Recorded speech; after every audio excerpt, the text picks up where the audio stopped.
Hello, my name is Steve and I'm with Graphic&Design.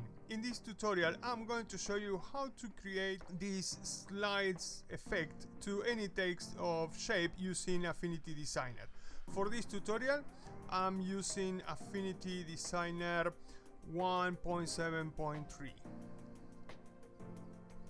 Perfect. So before we start we need to create a new document. To do that we go to File.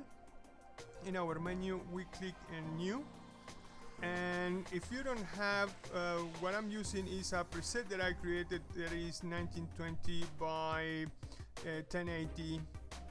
If you want you can use any other kind of preset, for example A4, anything that is already in there. Just make sure that you are using 300 dpi.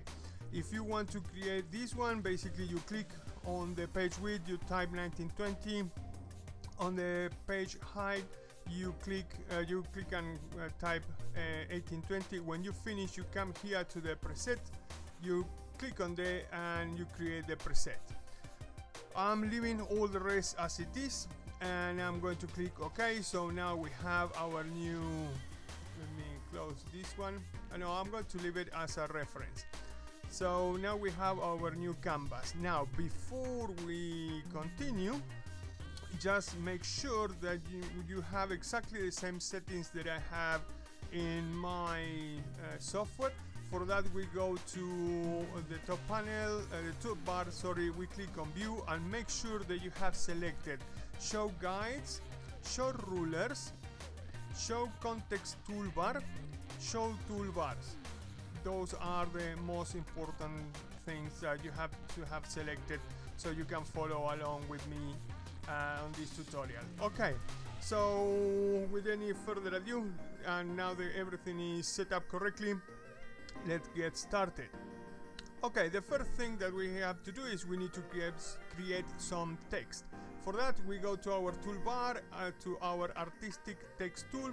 We select that one, then we click and drag to make a selection. We release there and we type the word. I'm going to use slice. You can use any type of word, it's fine. I'm going to change the font. The font that I'm using is called Azar.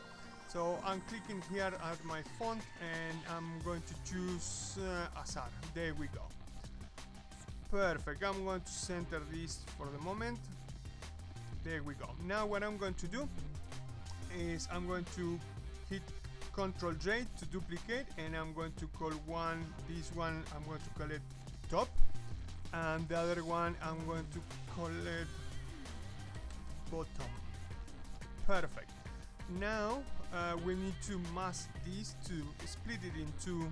So what I'm going to do is basically I'm going to choose my rectangle tool and I'm going to create a rectangle and I'm going to send it to the top.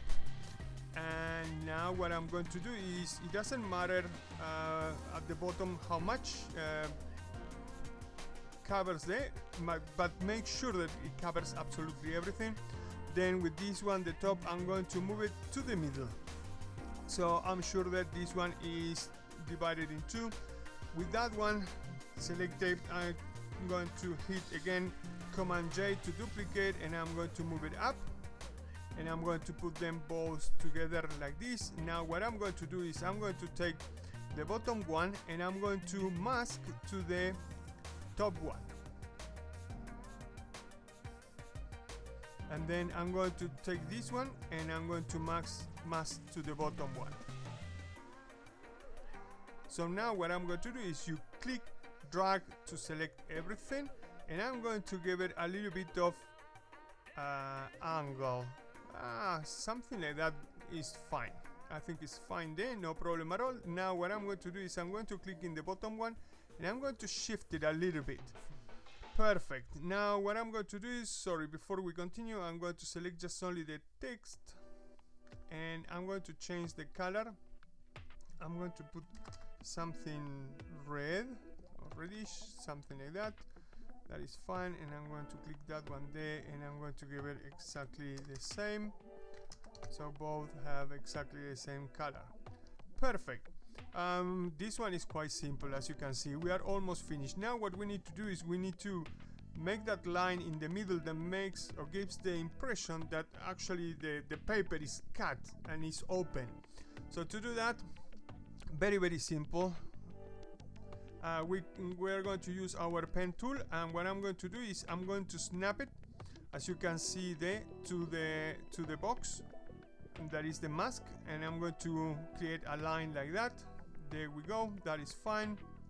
I'm going to give it a width of, let's say, 5 pixels, and I'm going to use square cap. That is also important. Now we click to select. We can click back again to select. We come here to our tool menu. We go to layers, and we choose expand stroke. So what we are going to do is now we are going to zoom in, and we are going to change the tool. We are going to use the node tool. We click in there, and what I'm going to do is I'm going to click in one of them, and I'm going to hit delete to delete it. And the other thing that I'm going to do is I'm going to click in this one, and I'm going to hit delete as well to delete it. Now, as you can see here, is actually is not in line. To do that is we click on the node, and we drag it until snap into the box. We go to the other side, and we make sure that it's doing exactly the same thing. Yeah, there we go. There we go. Perfect. Now I'm going to make that one also rounded, and I'm going to click in there, and I'm going to move a little bit so we can give a little bit of oops, what happened here?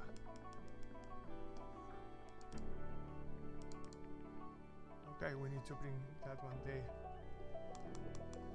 Okay, so make it a little bit that shape, something like that. I think is fine there. Now let me go to the other one, and let's make something similar. Okay, happen again. It's too far. I don't know why it does that, but anyway, no big deal. We come here and we give it a little bit of meat, if you want to put it like that. Perfect. So basically we are almost done. Now to make this effect more real, one of the sides needs to create actually a shade or a shadow on the other side. So what I'm going to do is first I'm going to select that one, and I'm going to effects, and I'm going to use outer let me go like this. I'm going to use outer shadow, and I'm going to, first of all, the opacity, I'm going to take it to the top, to the maximum, and I'm going to give it an angle of 110, 100 and something there. I think it's fine. I'm going to give it a little bit of radius, so we give it some meat, something like that. Perfect. Now we need to start putting some offset. Okay, as you can see there is giving it a little bit much. I'm going to, I think it's something there will be fine. And intensity, obviously you don't want to give it too much because it's just only a shadow, so we can do something like that. And as you can see, basically we have our oh, hold a second, something is not quite right there. I think the offset is too much. You need to make sure that especially on the borders on both sides is not going away or protruding or whatever. Yeah, you know what I mean. Basically that one needs to be in line with all the rest. Now what we do like this, let me see, I think the angle is fine. Offset, we can give it a little bit more. I think there will be, that is perfect. Fantastic. So as you can see, very simple trick to create this type of slide effect. And basically that's it for this video. I hope you like it. If you did, please remember to subscribe, give the thumbs up, hit the notification bell, And please leave any comment in the section down below. If you have any idea, any kind of tutorial that you want me to create, please leave them in the section down below. And if you are in the forum, please leave it on the comments. Anyway, thank you very much for watching, and like always, see you in the next video.